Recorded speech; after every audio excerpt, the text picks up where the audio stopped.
আজকে যদি মারা যান, কালকে সন্ধ্যার আগে আপনার আমার দাফন কাফন হবে।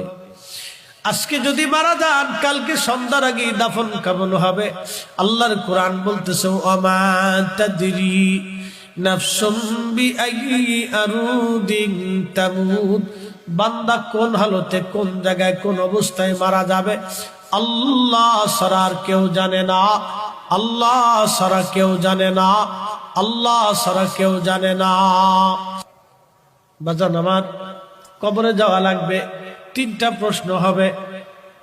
কেরামান কাতিবিন মুনকার নাকির আসবে, প্রশ্ন করবে দুইজন, মার রাব্বুকা, তোমার রব কে, আমা দিনুকা, তোমার দিন কি, মা কুনতা তাকুলু ফি হাক্কি হাযার রাজুল, এই লোকটাকে তুমি চিনো কিনা, তার সম্বন্ধে তুমি কি জানতে, তোমার কি বিশ্বাস আকীদা ছিল। কবরের ভিতরে আমাদের নবীকে দেখা